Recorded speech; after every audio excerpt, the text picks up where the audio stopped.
JC Newman Cigar Studio in Boston, Massachusetts, and the Gurkha Cigar Studio in beautiful British Columbia. Welcome to the Smokin Tabacco Show with your hosts, Matt Tobacco and Mitchell Santaga. And good evening, ladies and gentlemen. Welcome to another episode of the Smokin Tabacco Show. My name is Matt Tobacco from SmokinTabacco.com, and I am joined once again by my very good friend, Mr. Mitchell Santaga, also of SmokinTabacco.com. I'm in the JC Newman Cigar Studios. He joins us from beautiful British Columbia in the Gurkha Cigar Studios. Mitchell, we don't have conventional guests tonight. We have some media guests with us, and we'll get to that in a second. So definitely a different kind of show tonight. How's it going?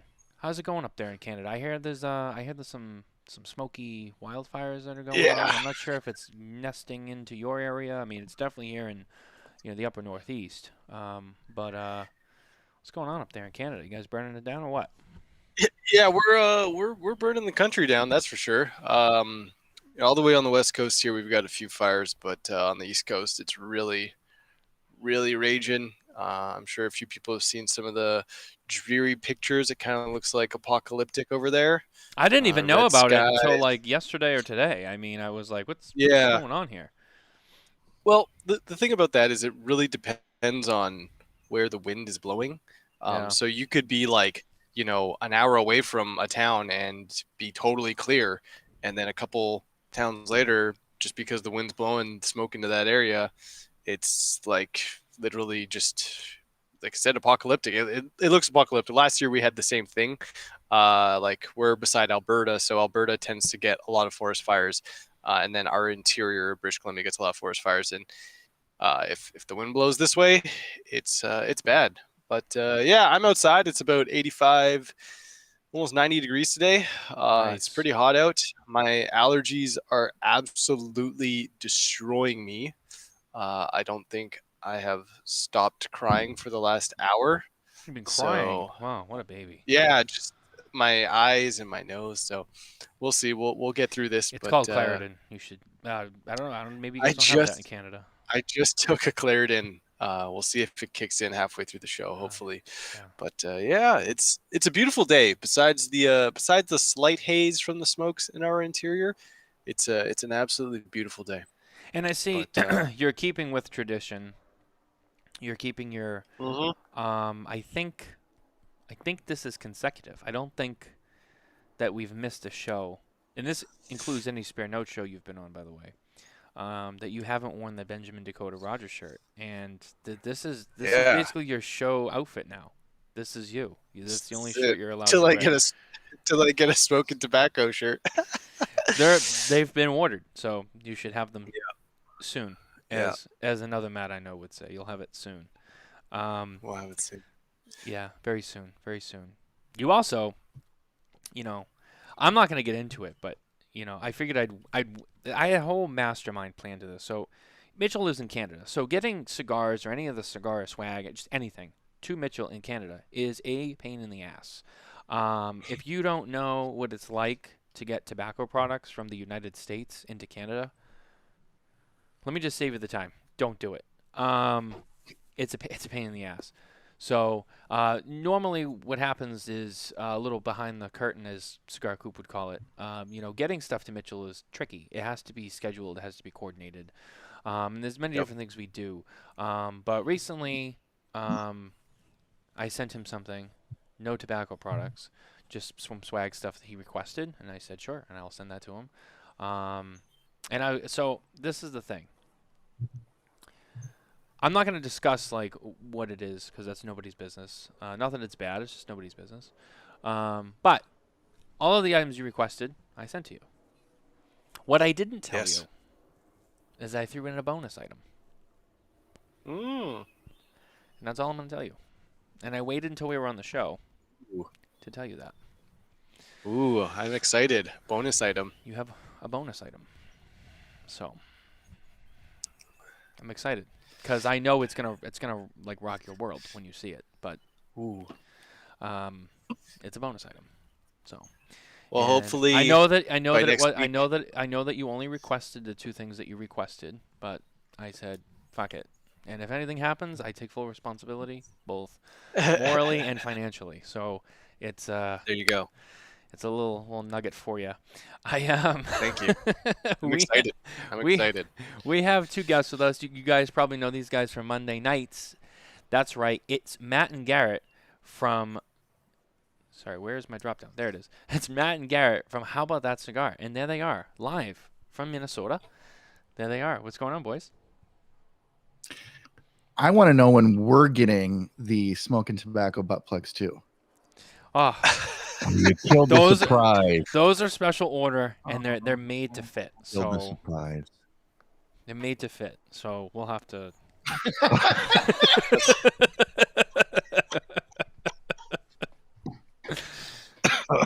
You have to come in for a fitting. It's a whole thing. Yeah, so They're bespoke. it is They're a bespoke. whole thing. It is a whole thing. It's a whole thing. It's a whole. Depends It's a on whole how thing. you the whole. Does it use batteries? Well, that depends. It depends what model you want. So,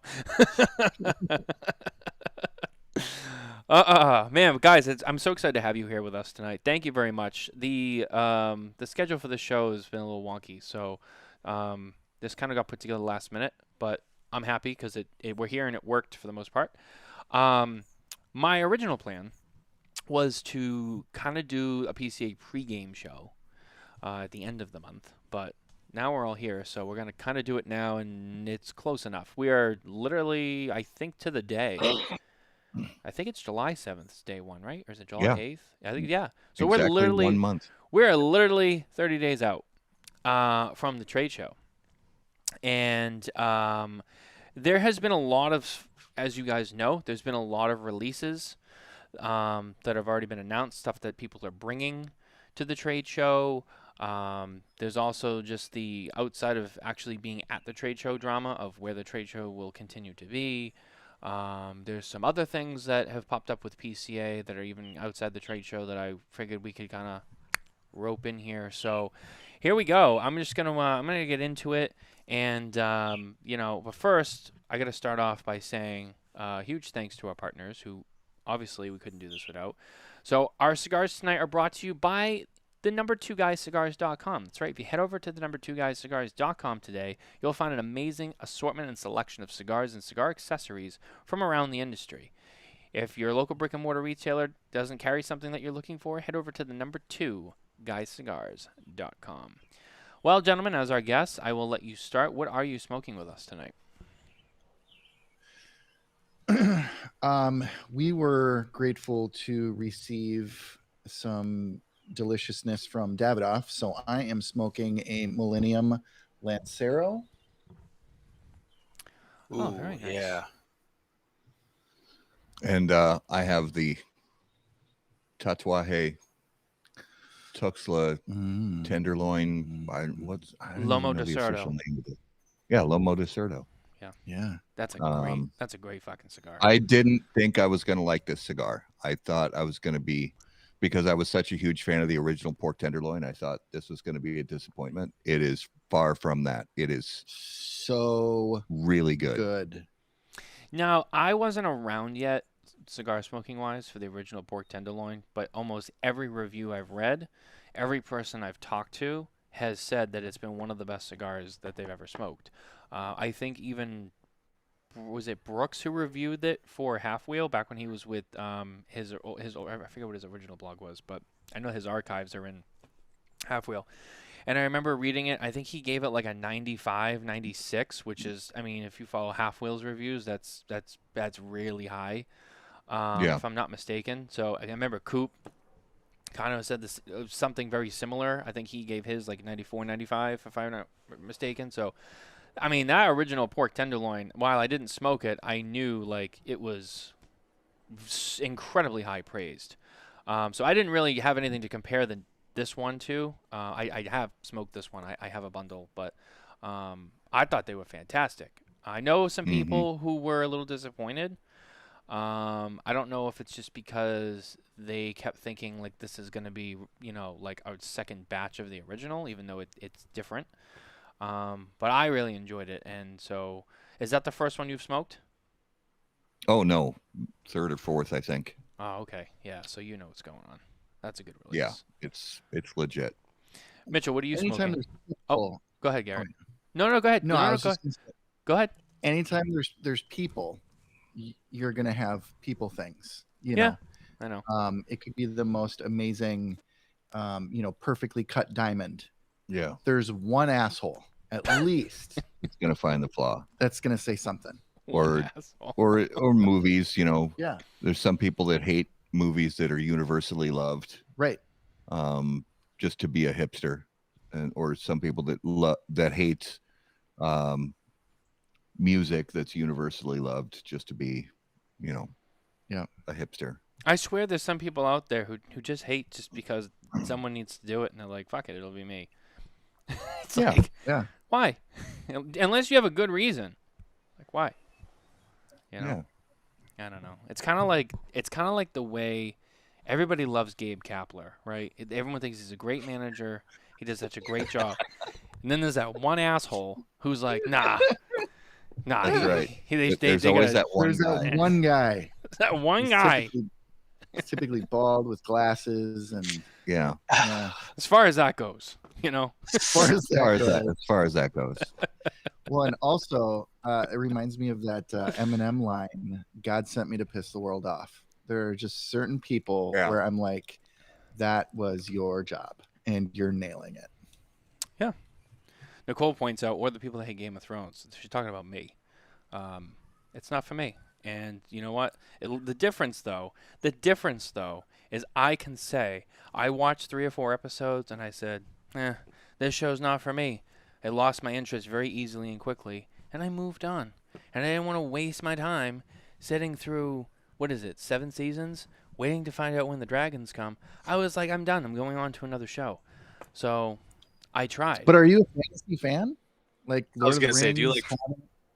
I do like the Lord of the Rings. Then what is your problem? Here's I just the didn't like thing. it. It's like It's a different storyline. Come on.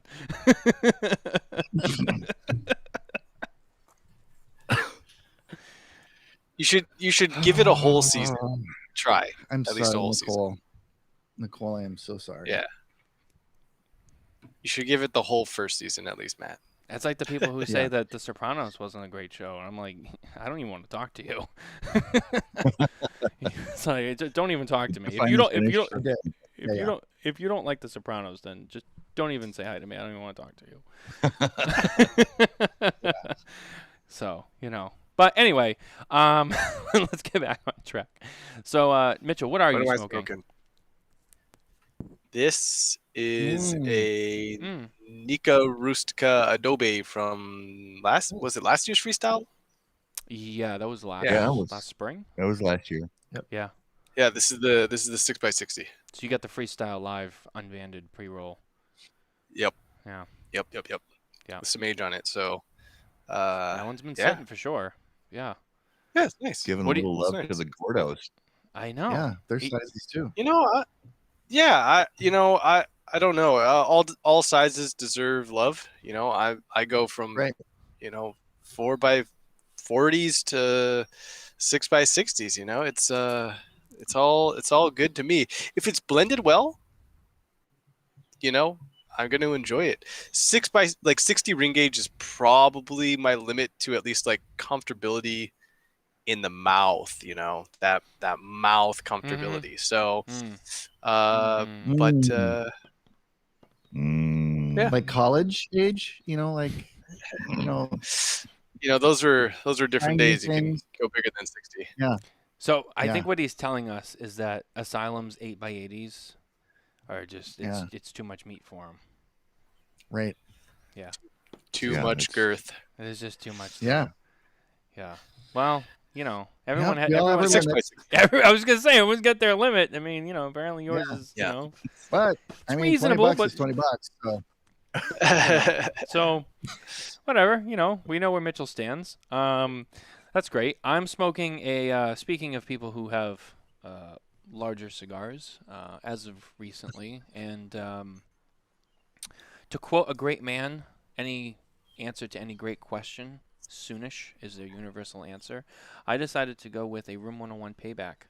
That's right, the Connecticut Shade. It's a nice light smoke, and I enjoy it thoroughly. And it's delectable on my mouth pipe. So. We had a wonderful moment on How About That Cigar on Monday night. Yes, we did. That included the name of Matt Booth. Well, I actually missed that show, so yeah, fill us in. We had the GOAT, Alex Travella from Smokin and KMA Talk Radio. And we asked him our zombie apocalypse question, which is if you had 3 draft picks from the cigar industry to be on your zombie apocalypse survival team, who would it be and why? And he picks Pete Johnson, and then Steve Saka. And then for his third one, he was like, he saw somebody put in the comments Matt Booth, and he was like, fuck yes, Matt Booth. And he's like, because I think that's a guy that would just understand what these things are doing. And hey, if everything goes to hell, then I'll just watch Matt fuck all the zombies. And it was hilarious. I actually threw my headphones down and walked off set. I was laughing so hard I couldn't even stay. Died. Oh my god! I can't wait until we see Boofy. Yeah, I want to see Boofy's reaction to that. Alex put that snippet up on the Smokin social page, so go check that out. Yeah. Oh, where is my it's funny. Where is it? There it is. And now it's not playing. Oh, what a letdown. I had a soundbite of Matt, and now it's not playing. I don't know why. That's too bad. Maybe the file got moved. Whatever. That was a real missed opportunity. I apologize. I had all this excitement, and then it just went nowhere.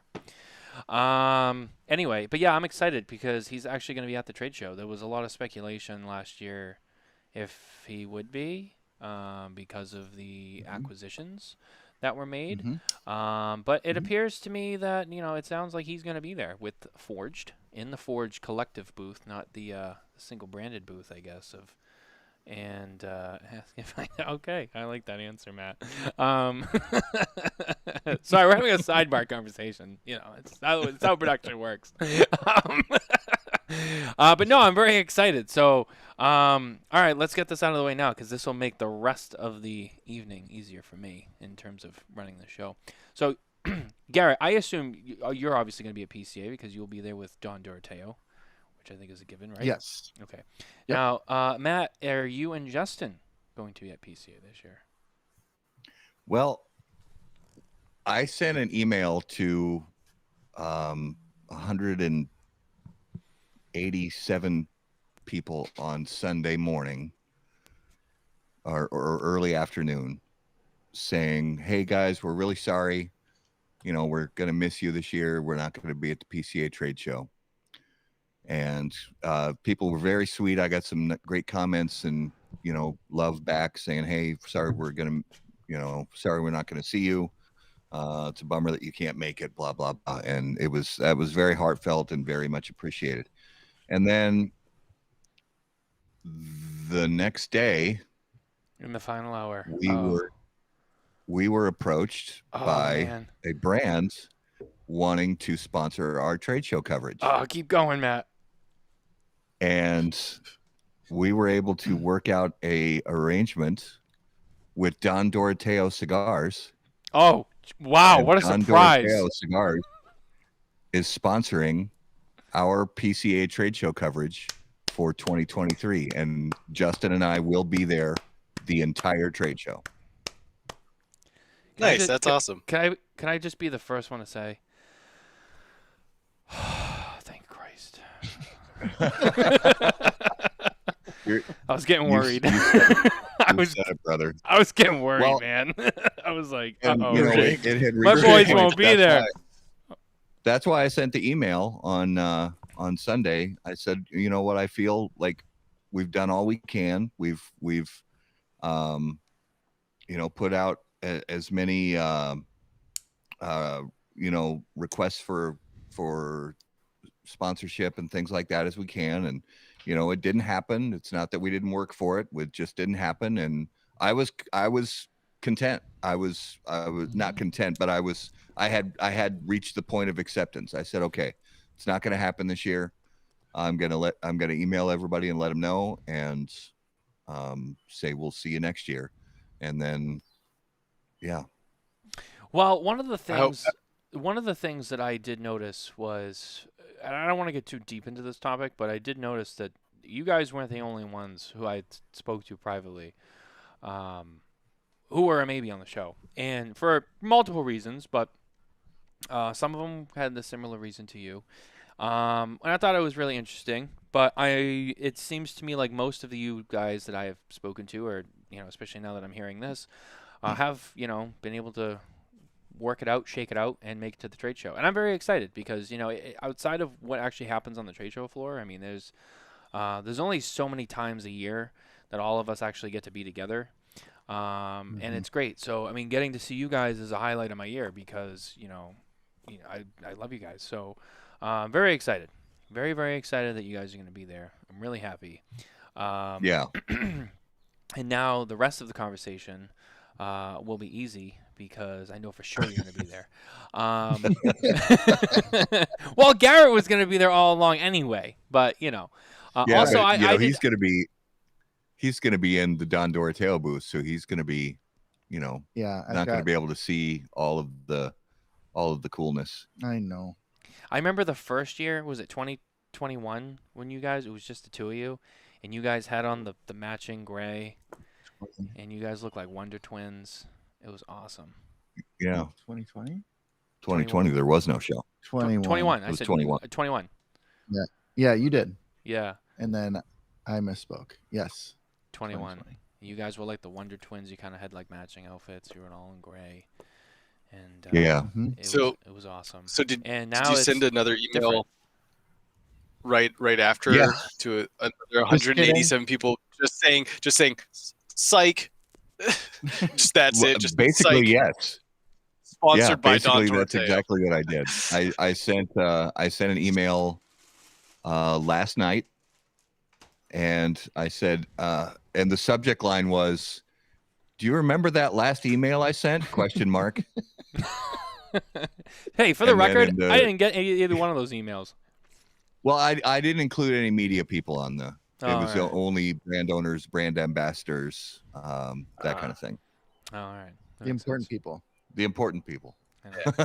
Hey, Coop's not here. He would have been like, "Oh, what do you mean, the important people?" He would have went to bat for that. I gradually started sending text messages to some friends in the media, and I'm sorry I didn't get to you before you actually texted me today. Yeah, I was like, well, this is convenient. I was like, this is convenient. He's calling me. I can let him know because I was going to call anyway. So I could hear that something in your voice, like you had something, but then when you heard me trying to scramble to put a show together, you're like, this isn't important right now. And then I just forgot all about it, and now it all makes sense now. I go back to that tone in your voice, and I'm like, oh, shit, okay, he did have something to say. Yeah, it's good things. Anyway, so let's get into it then. PCA is officially a month away from today. Now, I don't know if you guys saw today specifically. There was a lot of announcements that came out, and I still have a couple more that I didn't even get to on the website. So I apologize if they're not out, but I'm going to get them out as soon as we're off the air. But several announcements were made today. But we've already been seeing stuff that's been coming from manufacturers slowly. Let me start with someone who's actually here, Garret. Let's actually start with you. I know. When we spoke at TPE, we kind of learned a little bit about Don Doroteo for those of us who weren't very familiar with it. But for PCA, are you guys releasing anything new, anything different, or are you still working with the original cigars that you had from TPE? No, we are super excited to be releasing one new line, 2 blends, and at this point, 1 Vitola. We might do another Vitola line extension in the next 6 months. We're still playing with that. So yes, and we have a new booth design. I just want to say, if we don't win booth of the year, oh boy. Oh yeah, it's going to be that sexy. That's a pretty ballsy statement to make. I mean, I know. I'm going to Well, and do you remember who won it last year? Well, they do different tiers. They have like true. large booth, medium booth, small yeah. booth. Right. So we would be a medium, I would I think assume. Crux. Yes. Crux has won the medium booth twice in a row. Yeah. 2 in a row, yeah. So I would like to first offer my apologies to Jeff and wow. He's coming out already saying they've got a win locked up. Yeah. Wow. Yeah. It was a good run, and I love you guys. He's doing a Joe Namath. I love you guys. Guaranteed victory. He's doing the what was the oh, you guys were there. You're older than me. What was the name of the guy from he was from Massachusetts too. This is what sucks. What was the name of the guy from Massachusetts who went up against Tyson? And he was like so confident. He's like, "This is for my mother. Oh, this is for my brothers. This is for Yeah, Medfield." What was his name? And then Tyson knocked him right out. I can see his face. Oh, what God, the fuck was his name? I'm brain farting on his name right now. not Buster Douglas, was it? No. White guy. Oh, white guy. Was it? Wasn't it a white guy? Yeah, it was. Wasn't it like it was like an Irish name? Yeah. I think. Oh wow. Oh man, it hurts my brain right now because I know I who just it wanna is. go back to Coop would know because Coop knows a shit ton about boxing. Oh, Yeah, totally he would does. know. Yeah, he would know. Peter But I McNeely. just wanna talk Peter about- McNeely. That's what it was. McNeely. Yeah. Oh yeah. Yeah. Garrett's doing the a way Peter that McNeely. started. The way that started, basically, Matt was like, "Hey, you guys both sit down to pee now. You should know who this is." Well, you know, You eat bran muffins. I still, you know, it's funny.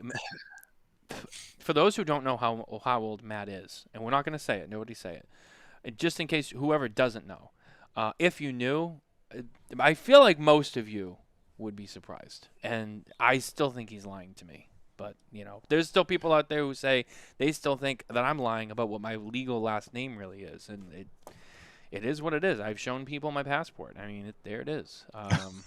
You know, Well, and here's how much it pisses me off. Matt has got, a handful of years on me, and look at how much flippin' gray I have versus Pavarotti over here. dude, I'm telling you, Matt is like the best looking person of his age bracket I've got some I've grays ever that- seen. yeah. There's a few just like Garrett, here get out and your there. microscope. Yeah, I would He's probably drinking unicorn blood or something. I don't know. absolutely. I know. I don't. He's on some Voldemort shit. Yeah, it does, and it doesn't make Exactly. sense because and I've said this before. My dad and my two older brothers were gray and thinning hair, and also like bone straight hair, like super straight, thin, wispy hair. I've got this super thick, dark, wiry, nappy hair, Yeah. and When I try to run my fingers through his hair, like it's an issue. I'm like, oh, damn it, I did it again. But it's hard not to. I know. well, I got the summer cut though.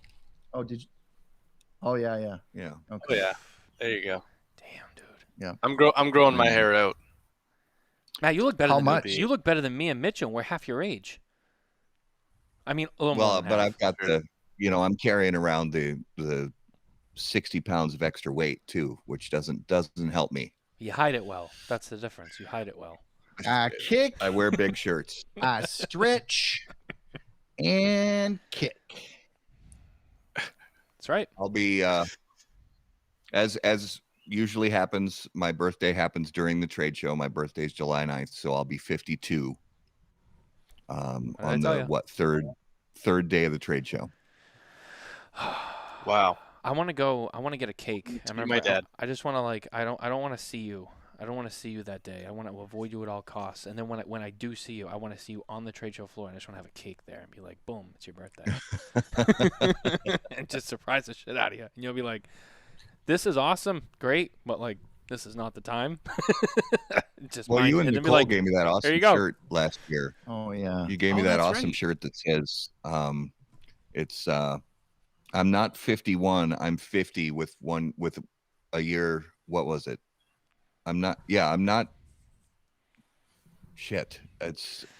51. I'm 50 with 1 year experience. His age is really Yeah. showing now. Yeah, that's how. Yeah, me trying to remember anything important. That's where my age really shows. I think it was. I'm not 51. I'm 50 with 1 year of experience or something like that. Yeah, Yeah. yeah. Something like that. It was cool. I remember that. And I can't take credit for that. Nicole came up with that all on her own. So, shout out to her. I know she was lurking in the comments shadows somewhere. It's funny. She hasn't commented except for when she wanted to make a jab at me, and then she disappeared back into the bush, Homer Simpson style. So she came out, took a stab, and then came back in. So that's funny. I have to make jabs with my wife because, I can't do it to her face, because I get yelled at, and I'm like, I'm sorry. I gotta do it on here. And oh, she's here. Yeah, there she is. And she rolled her eyes. That's great. Yep. But I'm always sorry. watching. Let's circle back to Garret really quick. So Garret, you have you have one line coming out, 2 blends. Yep. You're going to have apparently the best So medium-sized booth at the trade show. Yes. The line is called Salt of the Earth. And then okay. the two blends, we've got Piedra de Angular and Piedra Viva. Okay. So Livingstone and Cornerstone. And what was the inspiration for that? Is there more of a backstory to that, or biblical? Biblical. Okay. It's biblical.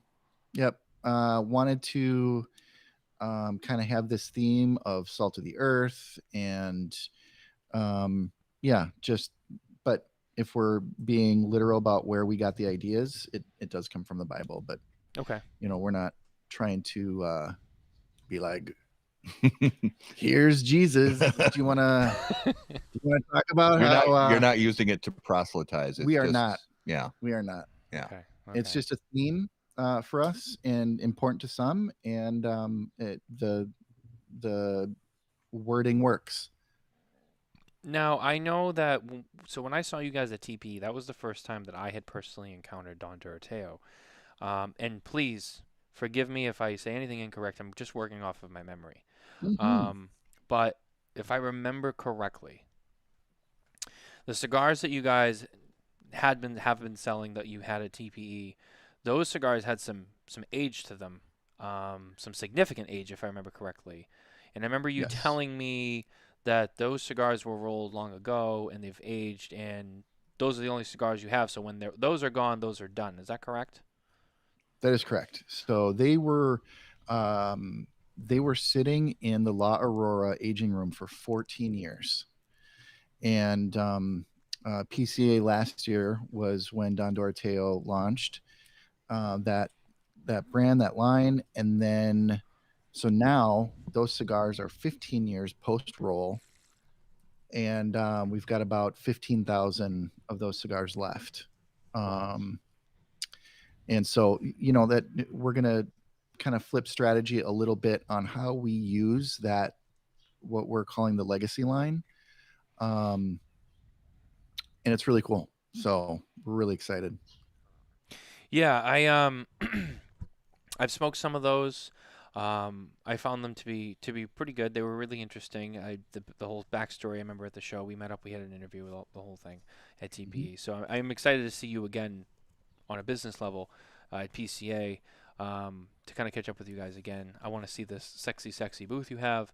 But I also I want to see what you guys have for cigars and whatnot. I remember I didn't quite make it to Don Doroteo, and this was I think before you were with them. But I remember last year at the trade show I heard you guys talk about it a little bit, but most people know my trade show got all messed up last year. It was just me and Nicole, and then Nicole got really sick. So I was grasping at straws on that trade show floor last year. I put together coverage, but it was difficult. So I didn't quite make it to everybody I wanted to go see. So there was definitely people that got missed. So it's definitely a booth for me, even just outside of you were involved, a booth that I wanted to get to this year. To see more, learn more about, and catch up with. So I'm really excited for that. Now, outside of Don Doroteo, today I'm going to give you guys kind of the quick highlights of some stuff. Today and really this week, we've already gotten a plethora of announcements. First and foremost, as a recap, for those who have been not following along, or for those who don't know, one of the themes we've talked about on PCA is the Big Four. The Big Four companies of Altadis, General, Davidoff, and Drew Estate, who have been not involved at the trade show since IPCPR, before it was the name change, in 2019. And this year, officially, 2 of them will be back. So with the acquisition of Alec Bradley, who was already scheduled to be at PCA, and they already had a booth paid for and all lined up, Forged has decided, hey, we're going to take that space and make it a Forged booth and bring all of just the Forged brands. So not the general brands. So not Macanudo, not Cohiba, not Punch, and all that other stuff. Just the Forged stuff. So Alec Bradley, Room 101, Diesel, all that stuff will be there. Altadis will be there, which was kind of met with minimal fanfare. I was a little bit surprised, but they will be at the show.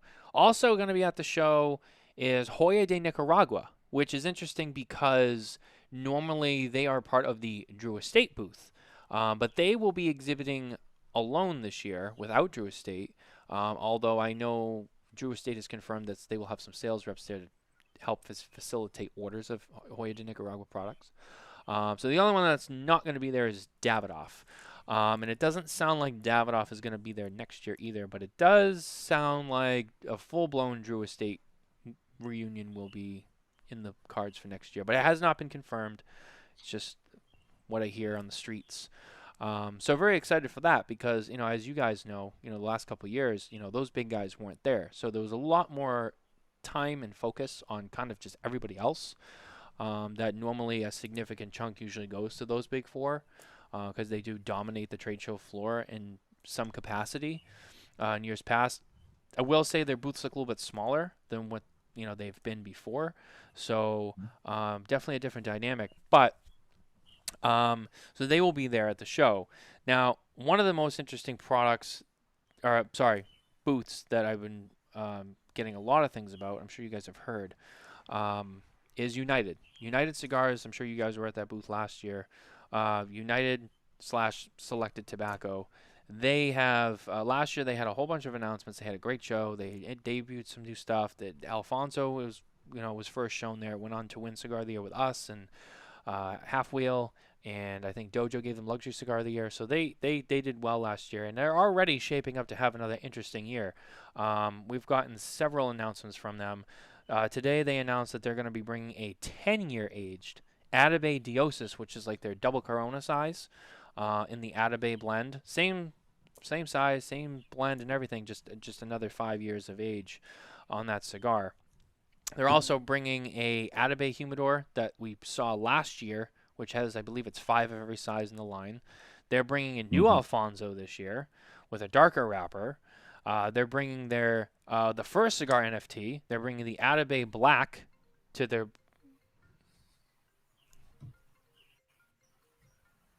Sorry, I was getting a phone call on the laptop, and I all of a sudden was like, "Where is that coming from?" Let me just put on my Do Not Disturb. Sorry about that. We're in the Matrix. Out of all the announcements so far, United for me is already a contender for one of the hottest booths to see at the trade show this year. What is a booth that you guys are excited to see this year for any reason? That's got a lot of heat. Maybe outside of Don Doroteo for you, Garrett.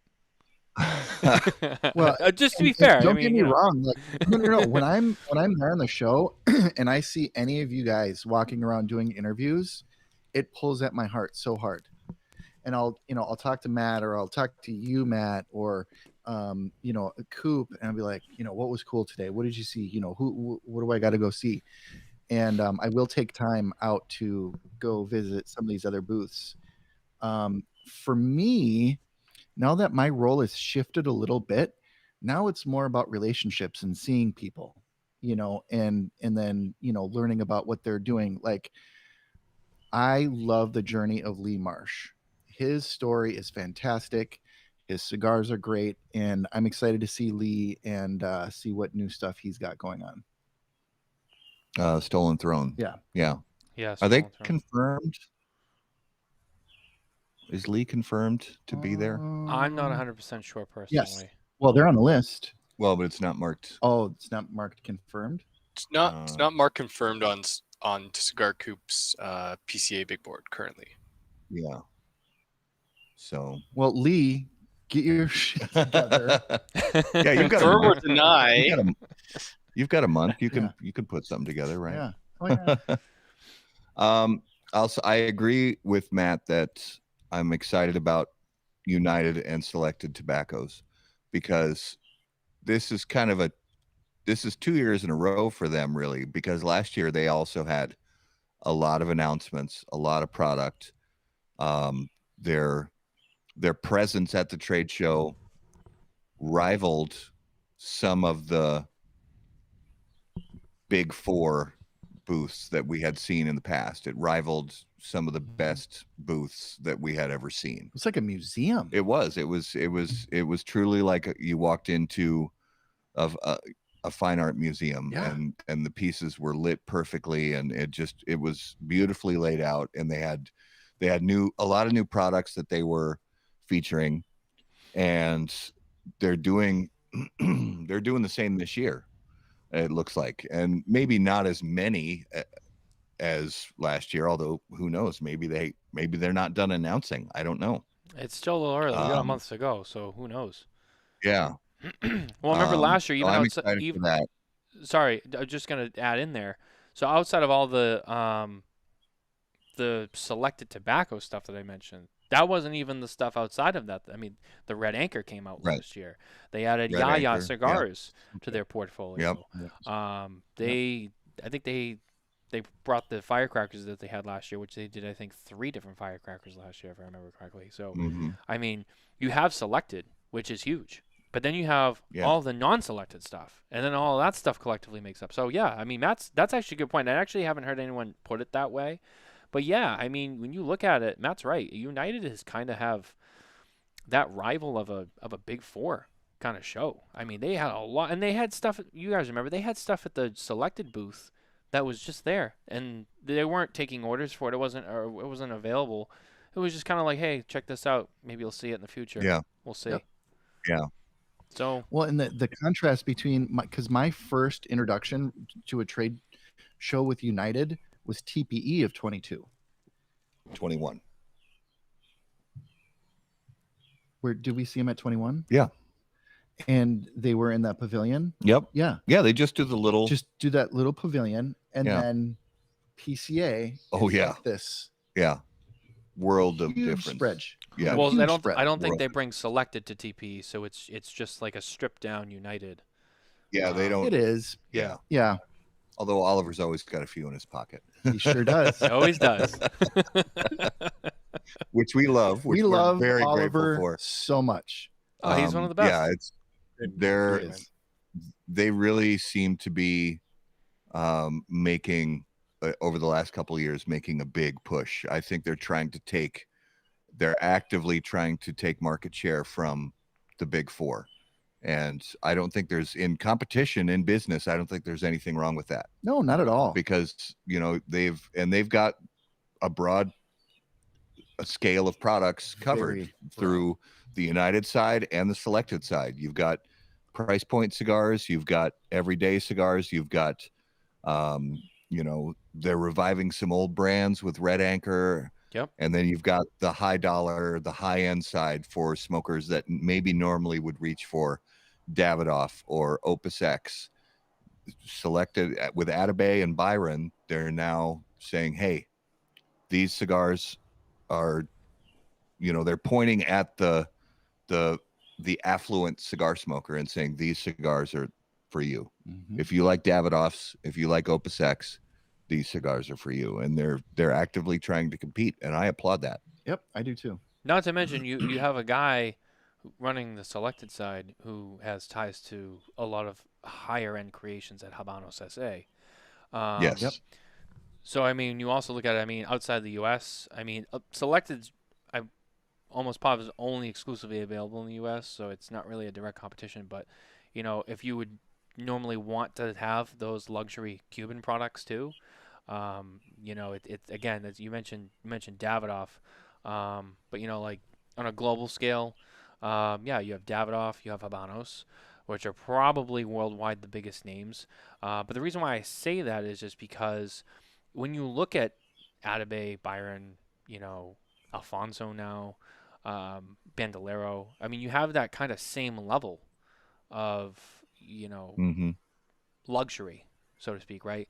Yeah. And so if you don't live, you don't have access to those kinds of products, but you want to have something like that you can buy here. Well, guess what? You can buy selected tobacco products, and they're Yep. better. They're better quality. Spoiler alert: they're better quality, but you can have that same kind of ultra luxury experience. And so you're right. I mean, top to bottom, I mean, they're good to go. I mean, it sounds to me like they're going to have another big show this year. While we're on the topic of that ultra luxury, another company that we saw in 21 for the first time. Yeah, we saw in 21 for the first time. We saw him again in an even bigger booth last year, 22. Was El I know who Septimo. you're gonna say. Yep. Who's also the new, ultra, I use the air quotes, ultra luxury brand, who I think is aiming to take market share away from Davidoff, who has been making a lot of noise, both with their products and kind of everything that they're doing, in a general sense. Matt and Garrett, I guess, what is your standpoint on that booth? Do you think they are one of the next big luxury brands, or do you think they're just another one of those brands that is coming now and maybe be gone tomorrow? Yep. I know that's a tough one to answer, but that's Well, no, it's not not that it's a tough one to answer. It's a tough one to be political. I think they're trying really hard to be. I think they really want to be. I think they really want to be highly regarded in the luxury cigar market and in the luxury cigar accessories market. And I don't think there's anything wrong with that. No. But there are a lot of players in that luxury cigar market who've been doing it for a long time and been doing it really well for a long time. And honestly, even though United is a quote unquote, some people see them as a new player, the people behind the scenes, and not even behind the scenes, the people in sales, the people in marketing, the people in driving that brand, and the people in making the cigars, namely Alfonso, those people have insane, if you add together the years of experience, it's an insane amount of experience. Yep. And the fact is, I don't know that much about the El Septimo brand. I am not knocking the brand. I have very limited, because even as cigar media, I confess it's not a brand that I spend all that much time following up on and reading more about. Is it a brand that I want to learn more about? Yes, it is. And I want to meet them, and I want to get to know them, and I want to find out what makes them tick and why they're doing what they're doing. Yeah. Because in the end, I do believe, especially with cigars, more than a lot of other consumable products, I think there's something to be said for the why. That's more important than other product classes. Well, and I think even if all of your marketing and all of your, pouring money into presentation and everything is at that high end level, even the high rollers will be able to sift out good from bad. And look, I like Matt said, I don't know a lot about the team or the people there. I've heard good things about who they are. For me, I have not had a product of theirs that speaks to that level of quality. And I haven't heard, a rich history or, so my hope for the brand is, and for any brand that tries to come in and take that place, that they start to hear feedback and they start to make changes that puts out a product that does fit the price tag that they're trying to bring to market. But for me, I don't see it with the current offerings, and I've had several of the line. and the several that I have, I wouldn't buy again. So, but I hope, and I'm going to continue to try the brand as they offer new things and bring out new things. Hopefully, they are using any feedback that they get to again reinvent themselves or make their process better tobacco, better blends, and put out a product that is worthy of that. I do hope that for them. Yeah, it'll be interesting to see what their plan is for the show this year.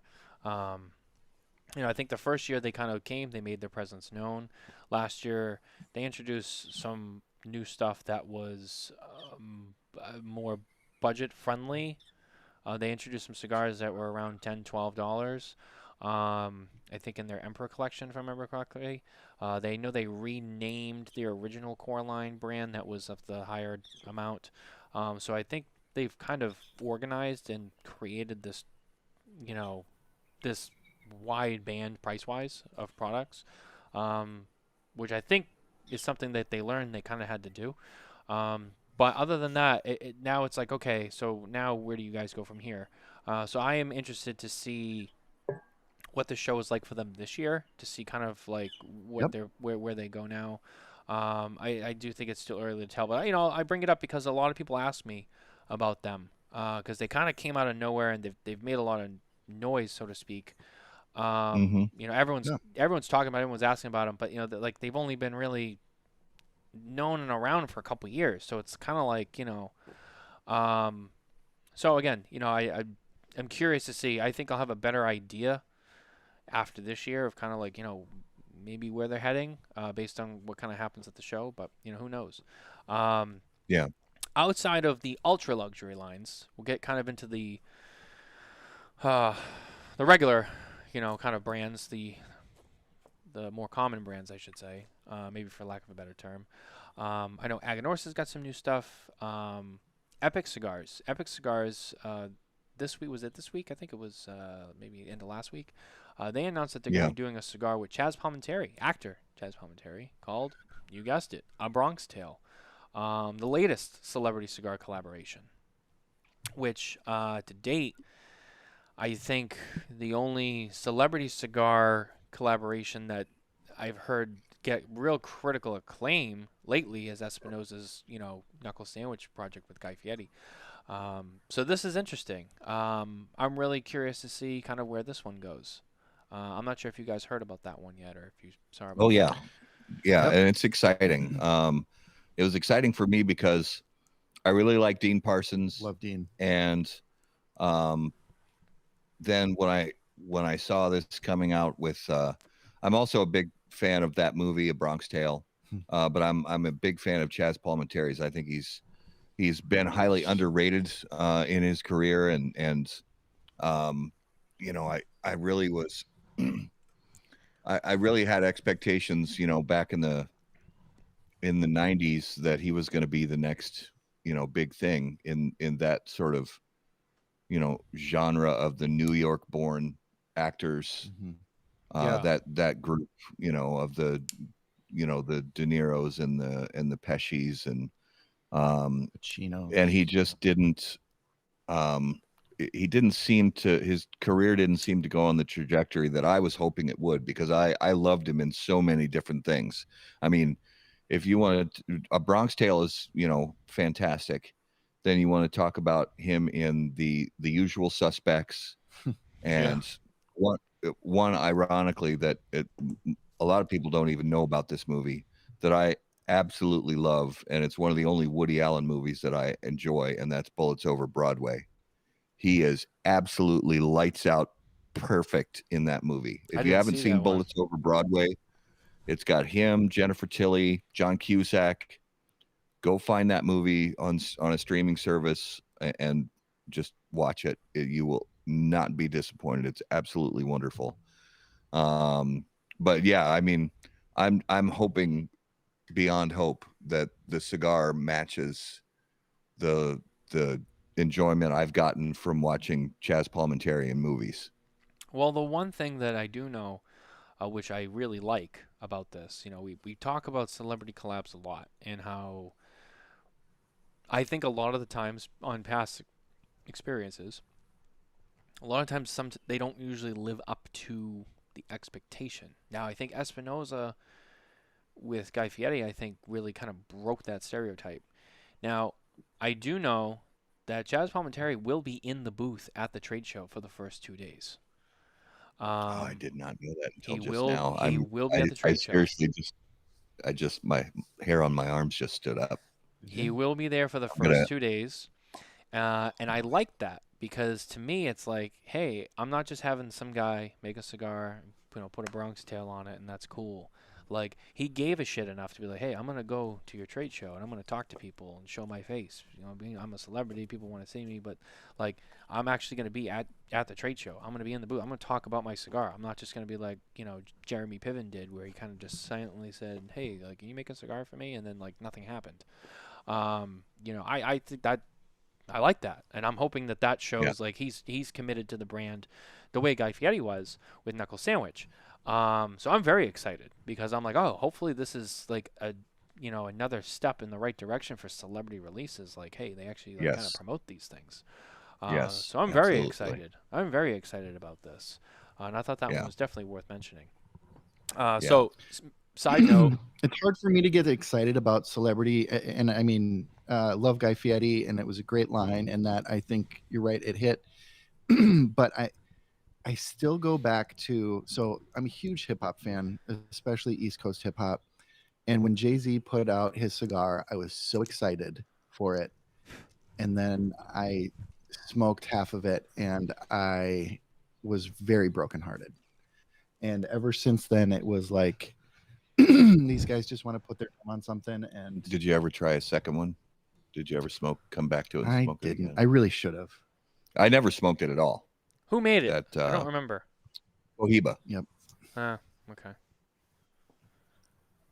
Yeah. I honestly don't even remember the name of it. I haven't even seen it. I vaguely remember it. 8 years. I can't remember what it was called. It wasn't the Cohiba Jay-Z. It wasn't. I don't remember what it was. It was in a black tube. Yeah. Yeah. Like I said, I vaguely remember it, but I don't even know if I smoked it. I can't remember. But yeah, I mean, that's another one. Garret, it's like, and it's not the only one, there's been so many that have come and you're like, oh, cool, so-and-so's getting a cigar. And then it's like, it just appears in like that brand's, because it's always, it's not a new brand. It's not a new company. It's always, from an existing manufacturer. They kind of sell it under their brand logo, right? And then it just kind of gets like added in, like, oh yeah, and then we got so-and-so cigar here too. Like, he had a cigar made. The Big Poppy from El Artista, that was good. That was good. That continues to perform well. I think it's a very good cigar. I know that although it's not as much as in the first couple of years, because in the first couple of years, David Ortiz was active in promoting it. He was at the trade show a couple times, if not more. Yep. And he's still, as far as I'm aware, is still involved where they're still making the cigars regular production. He still autographs some Big Poppy humidors from time to time to put in raffles for charity and things like that. So as far as I'm aware, he's still actively involved. Yeah. They don't all fall flat, but no, that's true. Not all of them have. I think there's just been a good group of them who I think they had this expectation and it just didn't live up to the hype. And now it's created like this blanket stereotype of like, oh, another celebrity cigar. But, with David Ortiz, Guy Fieri, now I see Chaz Palminteri. He's going to be at the show promoting the cigar. I see some hope. Of course, you have to smoke the cigar and see if it's good. But I'm hopeful right now. I'm hopeful that this will be another one and we can be like, hey, some of these celebrity cigars are actually, pretty damn good. Another brand that they announced a couple of products already. Today they announced a PCA exclusive, but I know it's a popular one, and I know it's one that we all have enjoyed. Crown Heads. Crown Heads is they got their 2023 Las Calaveras that they announced. They're going to be using a Connecticut broadleaf wrapper on it. Today they announced that they have a Le Patissier #2, which is their PCA exclusive. That's also going to have Connecticut broadleaf wrapper on it. I remember was it last year that Ozinger Cigars debuted at the booth? I think it was Yes. last year. So I just remember that, and it was the last year with Luciano for the split that was after the show, which is going to be a different dynamic this year. But still, I mean that it was public after the show. Right. Yeah, it was already happening during the show. Yeah, and I think looking back, we could kind of tell the vibe in that booth was different. Yeah. But it was still an incredibly busy booth. It's one that I'm excited to see. They got a lot of different stuff going on over there. But outside of that, I mean, who's somebody that who's someone else? And Mitchell, I mean, we haven't really heard from you. I know you haven't really been around the trade show floor. I know you have been to the trade show. Last year, you kind of swung through very briefly. But this will be your first year doing the show floor, like the three of us. Yeah, at least like covering it media wise. Right. So now that who are you like excited to go see now that you kind of have that reign, to be on the trade show floor? Yeah, a lot of the brands that I already mentioned selected. I think Coop mentioned this last week. I think Tatuaje, they haven't said much yet, but I think they have. Hopefully, if everything comes to fruition, they've got some anniversary stuff that we're looking forward to. Yeah. That should be pretty good. Tatuaje make amazing cigars. I think last year when my father they came out with that Le Bijou was the 100 Años. It'll be pretty amazing to top that. A lot of people really love that cigar. So Coop's been giving that cigar a lot of praise already. I remember he first smoked it. He was like, "Have you had that cigar?" That's high that on whole his factory list. is just firing on all cylinders. And if they're, it's going to be really exciting to see if they can keep the momentum going through this year and see what kind of stuff they have coming out. So I don't think they have anything released so far on the my father's side. Nothing announced yet. So I'm again a brand as well. Like for me, coming from Canada, we don't get a lot of what we call New World brands. But my father Flor de las Antillas is one that's well distributed in Canada, and I'd say that was probably like my first New World cigar that I actually fell in love with, where I was like, wow, these flavors they were a great transition to New World stuff from smoking Cuban cigars. So my father always has a special place in my heart. So I'd say, yeah, my father and Tatuaje, I'm really, really excited to see what they have coming out.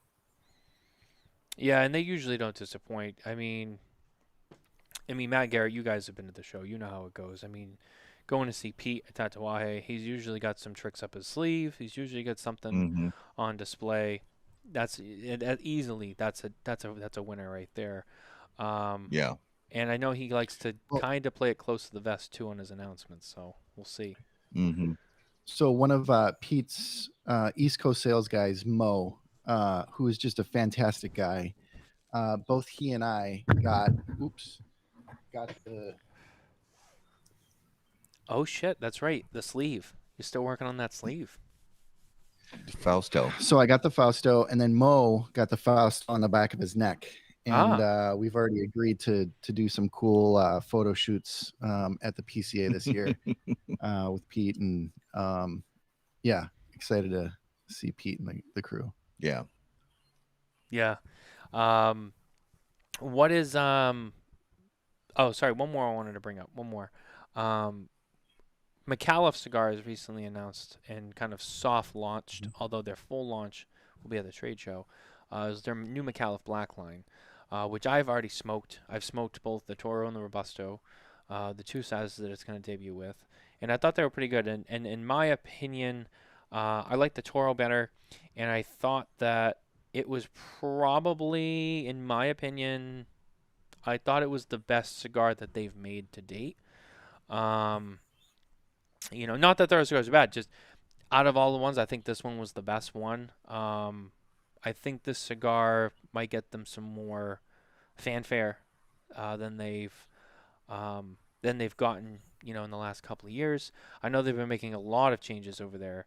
I do know that they tease that they're going to have a bigger booth. It's going to be black and gold at the show this year. They have a whole black and gold theme, which is the colors of the Micallef black for their booth. So I'm excited to see that.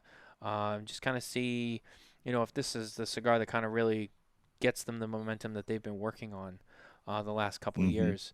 Because I know they've been doing a lot behind the scenes, not so much in the product portfolio, and they've done a couple of things. They've rebranded, they've added a couple of things, but this is really like their first full, core product line launch that they're coming out with. So I'm really excited for that, and just kind of see how that changes things for them.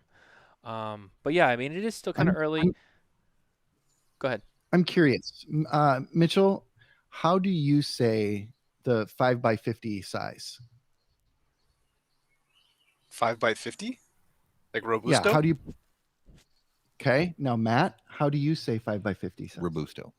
And Mr. Tobacco. Yeah. How do you say? He just said it. I do say it both ways, but he said do Robusto. you know why? There's nothing wrong with that. I don't. Oh, just it's one of those things. I don't know why. I think it's a Upper East Coast thing because. But Ronnie says Garofalo says it the same way. I was just gonna say Garofalo says it that way, and I think that's where I get it from. Yeah. Yep. And Ronnie Heisha also says Robusto. Yeah. Yeah. I think they're both. I think they're both legitimate. The thing is you say either. without the I say O, either. I'm now that without I the know O, it's just robust, right? now that I know that bothers you. Oh Yeah. man, I'm gonna work that into every conversation that we ever have. Like, Garrett, did you smoke it in the Robusto though? And you got to really overemphasize Garrett- it. Robusto. Where Garrett's gonna be like, "Oh, have you had so and so's Robusto. cigar? It's so great. What size? I had it in the Toro." Be like, "Did you have it in the Robusto?" No, I didn't. Garrett, All right. do you guys make a Robusto at Thrones. Don Doroteo? How many Robustos do you have in your line? I mean, you brought it up, so I mean, you have to Yeah, take you the brought heat. I did. brought it up. I provided a nice little button for you. Yeah. Yep. Oh man, Never point out your weak spots. That's true. I did. you exposed Gosh. yourself. I did. He does that a lot. I do. He I expose exposes myself. himself a lot. Yeah. He's like a what's a good term for this? I'm gonna like kind of make this up on the spot. He's like a no, not literary. Linguistic. A linguistic Flasher. pedophile. Yeah, Oh. Not in a See, you went sexual like- way. Don't get me wrong. Just went- when it comes Not to in a words, sexual way. it's like You went way over Robusto. the top. Of it. I just said flasher. I was just like, the creepy guy on the subway in the trench coat. Exhibitionist would have been like, You went like towing the full Dateline NBC with it. yeah. Once you have a seat right here, Garrett. I mean, just saying. I'm Chris Hansen. Yeah, you went there like I forgot about Chris Hansen. I'm Chris Hansen. Tonight, we'll talk about Tonight, We Robusto. talk about Robustos. to catch a Robusto. Oh man. Now, I mean, outside of just the stuff on the trade show floor, I know we're kind of running out of time, so I'm trying to cover a lot in a short period. But outside of the actual exhibitors on the trade show floor, kind of some of the stuff we've already seen, and there's gonna be more to come. But we continue to have this weird cloud that surrounds the trade show, and that weird cloud is the location of the trade show. So first and foremost, very, very quick recap. The trade show has been in July for how many years now? That's when it is. Now the show Since 2016. Since 2016. Continuously since 2016. Right. So now next year we'll actually be heading back to Vegas in the end of March. I think it's like March 20 something. That the trade show will take place, which I know has been a contributing factor. I think not the only factor, but a contributing factor. I have to stress that. To I think some of those big four coming back to the show, I think for some retailers who have been coming to the show, it helps them come back to the show, and people are asking for it. However, as of 2025, there is no official location for the trade show yet. We've heard New Orleans, Nashville, and Fort Worth, the three big cities that I keep hearing about. What do you guys think in terms of just general speculation? Do we think that it goes to another city, or do you think that it's easier to go back to Vegas, just logistically? I was able to sit down with Scott Pierce when I was in Virginia about a month ago, and I had this very same question to him. And if you know Scott, he is always open to having that discussion. And the thing that he got me excited about was the fact that Tim Osgener is actually really good friends with the mayor of Nashville.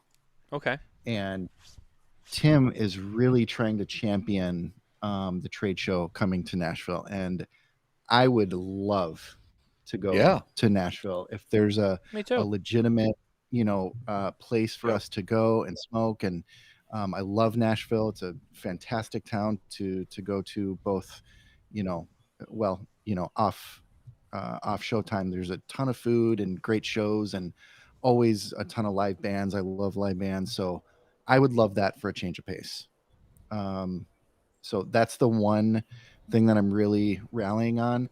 New Orleans, I've been there. It's a fun town, but from those who went to New Orleans in previous, when was that? 2015. Yeah. That it just was not a great venue, was not a great after show hours time trying to find places to smoke. And so my vote is Nashville. I would say Nashville over New Orleans myself. I just, everyone I talk to who's been around longer than all of us, manufacturers, other media, Coop. I've just heard the majority, if not almost all, the people say, New Orleans sucked the last time we went there. I didn't like New Orleans. Like, I don't want to go back there.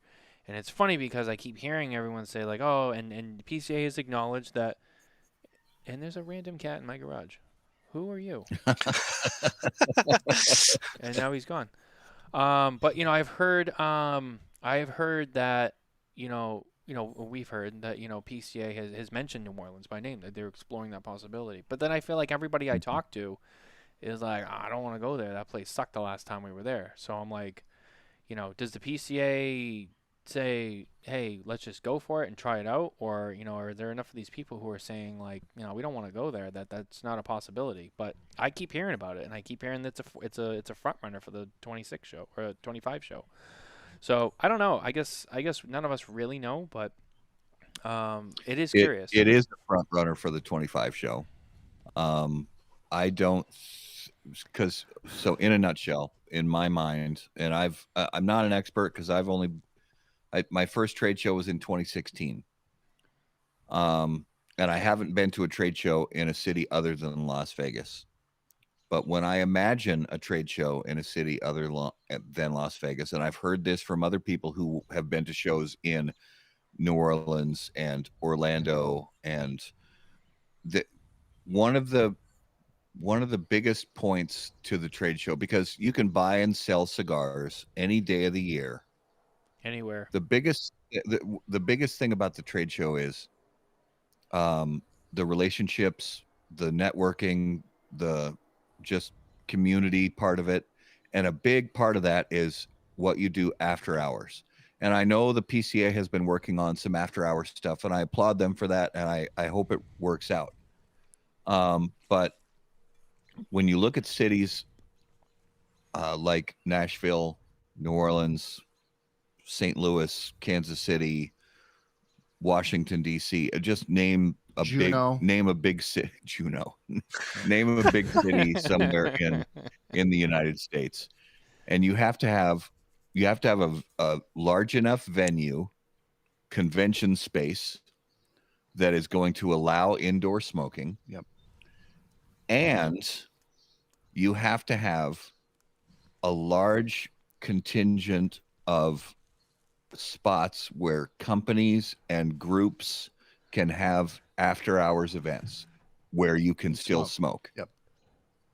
And other than maybe Orlando, Tampa, Miami, Fort Myers, I'm just because Florida is so cigar friendly. Yeah. Other than that, I can't think of another place in the United States other than Las Vegas where not only is there a massive there are a number of choices for massive convention halls that you can smoke indoors, but there are almost unlimited choices of places where you can gather, even if it's just, you know, a team of retailers, you know, like a big retailer from, I don't know, Phoenix brings their sales team to the PCA trade show, partly to buy and partly also as a thank you trip for their employees. And when the trade show floor closes, they want to go someplace and have a nice dinner. And then they want to go sit somewhere as a team and relax with a glass of bourbon and a cigar. And there's nowhere near as many free choices in that realm, right, outside of Las Vegas. Yep. I agree. 100%. And I think when we go to another city, we're going to be frustrated after hours by and honestly, even more than after hours, one of the things that I love about the trade shows is the before hours, getting up early, going to one of the places and sitting down with Jack Tarano and Hector Alfonso and John McTavish, having a cigar with coffee early in the morning before the trade show floor opens. That's going to be even harder to find at a city other than Las Vegas. I agree. Yeah, and that's gonna be not. I'm not saying it's a deal breaker for me, but that early morning cigar, the morning, you know, morning 2, morning 3, morning 4, the trade show. Mm-hmm. That's how I like reset. You know, because I'm up super late, but for whatever stupid reason, my body wakes me up early in the morning. Even if I hit it hard the night before, my body still wakes me up and is like, it's 6, it's time to go have a cup of coffee and a cigar. And if I can't have a place to do that in New Orleans or Nashville, I'm going to be an unhappy camper. We don't want to see that. Well, to piggyback on what Matt was saying. So many people know I've been in recovery for a long time. And there's kind of this little saying that, after a meeting, either AA or NA or whatever, the meeting after the meeting is just as important. The fellowship after that meeting, and that theme has played out in a lot of other areas that go beyond recovery. And that's true for, you know, what Matt was saying, after the trade show floor, to go out and network and have community with others in the industry. That's equally as important as everything else that's going on the trade show floor. And if you can't do community in the same way that we've been used to, or that will affect the success of a trade show. Yeah, I agree. I mean, I think that Scott Pierce came into. So I think Scott Pierce came into his role in the PCA at a time after this long-term contract was already signed with the Sands Convention Center, now the Palazzo Convention Center. Yep. It was a terrible contract. That's not Scott's doing. It's a contract that was already in place. But the Las Vegas Convention Center is and I'm talking about the convention. I'm not talking about the hotel that's attached to it. The Las Vegas Convention Center is a really good venue. Yeah. It's spacious. They allow you to smoke. It's easy access. And there are dozens upon dozens, hundreds of hotels in the area, and so many places to gather. Yep. And I I think it's cool to go to other cities and explore other cities, and I love that. But for the PCA trade show, I just believe Las Vegas is the best place to do it. I really would I like it to be in a time when it's not 125 degrees out? Yes, I would. I would prefer that. But as far as a location in the United States, I haven't seen any analysis that shows me that Las Vegas is not the best place. Yeah, I mean, I was just gonna say too. I mean, who is the largest number of people who actually attend the trade show? It's not us, the media, and it's Yeah. not the manufacturers.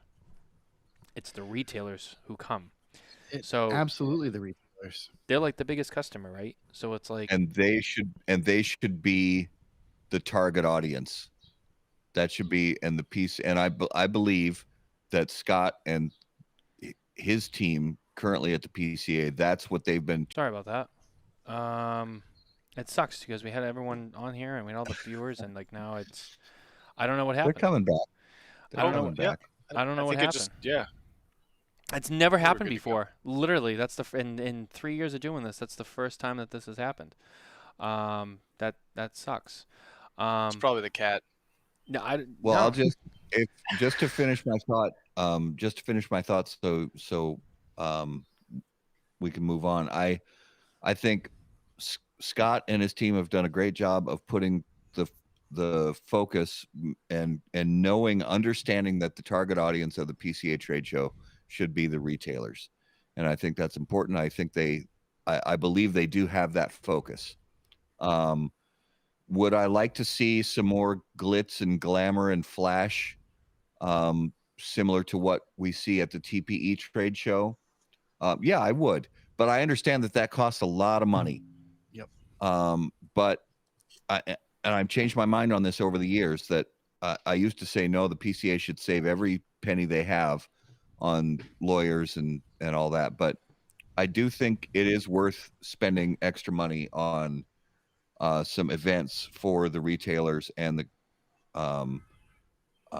people who attend the PCA trade show to have what I continue to call unmissable events. Whether it's an opening night party that you actually look for, because we look forward to the opening night party at the TPE every year, because that opening night party at TPE is absolutely off the hook.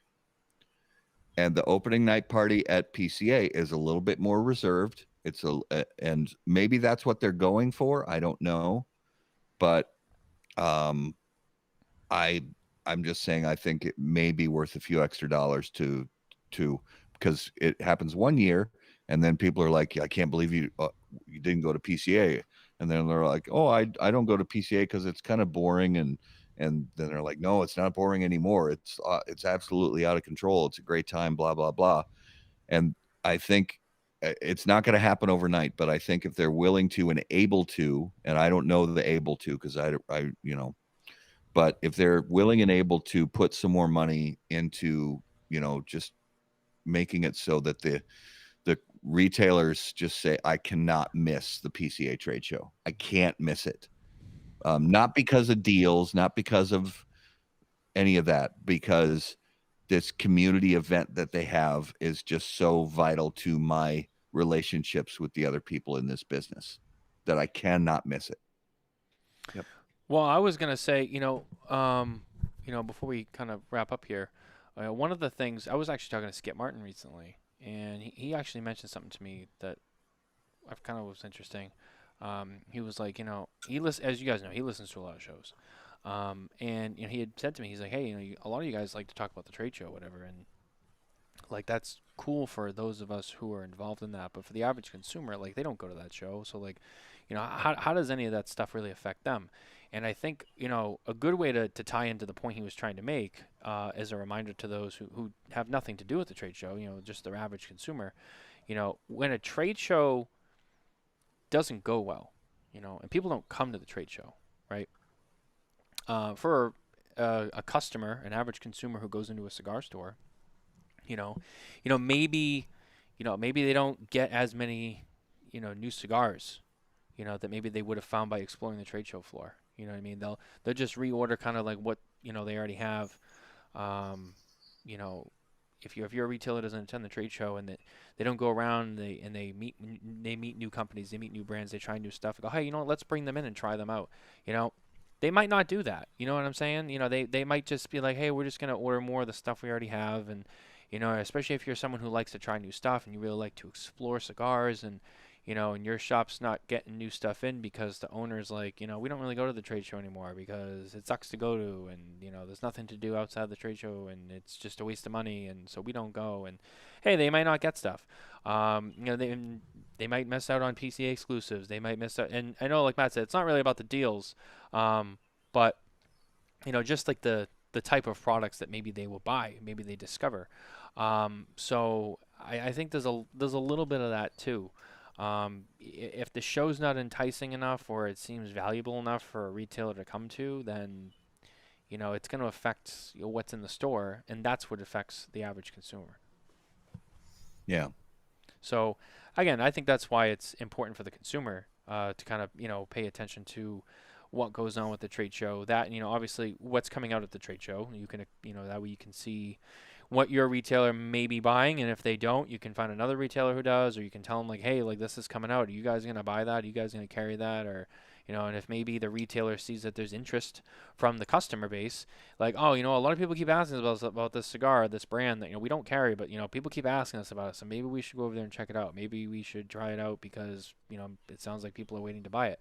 And that's why it's also important that anything we talk about on the show, that I know certain parts maybe don't affect you, but when it comes to the actual stuff that's being shown or presented or sold at the show, take that information, go to your local retailer, be like, oh, I was listening to a podcast and they were talking about this cigar. Do you guys have this? No, we don't. Oh, well, is that something you guys might be bringing in? Like, at the end of the day, I mean, retailers buy stuff they think are going to sell, but, if enough people get together, like, hey, we really, we want this cigar. I mean, they're going to be like, all right, there's a demand for it. We're going to buy it, if they can get their hands on it. But, so I think that's to kind of answer Skip's point. I mean, that's the part for the average consumer that I think means the most. And I think that's also what we try to provide here. So, yeah, as you guys do too on How About That Cigar. You guys do the same thing we do, all but a little bit different. But the objective is the same, right? So, Yep. But no, I mean that's in a nutshell. I think that's the Cliff Notes version of the show that I wanted to do tonight. I know it's getting a little late. We started a little bit late, and then we kind of got into our conversation, so I didn't want to keep you guys too late either. So I think I'm going to wrap up the show there. I apologize for the interruption. I don't know what that was all about. Our program just randomly quit, just right in the middle. But it seems to me like the same feed reconnected once I started again, so that's actually good. So it's all in the same spot. Yeah. I didn't expect that, so thank God for that. But Matt and Garrett, thank you for being here on the show with us tonight. Really appreciate it. I know it was last minute. I know you guys had other plans and you guys had to change. So I really appreciate you doing that. You didn't have to, so I appreciate it. Well, we appreciate you, brother. And, we're always here for you and vice versa. You've pitched hit for us in the past. And, yeah, we are grateful to do that for you. Absolutely. And I'm excited that all of you guys are going to be at the trade show this year. Yes. I'm excited. Yes. Very grateful. I already got a lot of things cranking out in my head of we'll talk about it later, but I'm very excited. I have some ideas. Oh, yeah. I knew Garrett was going to be there, but you and Justin, I mean, I didn't know. So now I assume Justin's going to be there too, right? He's coming. Oh, too? yeah, of course. All right, good. He's a vital part of the operation. Absolutely. Good. He needs to be there. And then Mitchell will be there. Mitchell will be making his full PCA show debut. It'll be the first time Nicole misses a show, but she's got a pretty good excuse. So she has a fantastic excuse. She sure does. She's got a very good excuse. But there will be 4 of us at the trade show, so I'm very excited. we won't be doing 2 this year. I didn't want to roll the dice on that again after last year. Yeah. It's one of those things where like I probably could have, but last year it was like when you drink something like very specific, like a vodka or something, and you get too drunk and sick on it. You're like, I can never drink that again. That was like me. It scared me. I'm like, I can't do this again. I gotta bring more people. I'm too afraid. So, very excited. Very excited. Guys, stay tuned for more of our discussions on the PCA Trade Show. We'll probably touch a little bit of it this week on Spare Notes, and then part 2 of our PCA Pre-Game coverage will take place at the end of the month. I'm not sure what we're going to do there, but it will be PCA Pre-Game as always. And don't forget to like and subscribe everywhere you can find your podcast, all of our social media, at Smokin Tabacco. And we'll see you on Saturday night with William Cooper, myself, and Mitchell for Spare Notes. Take care, everybody.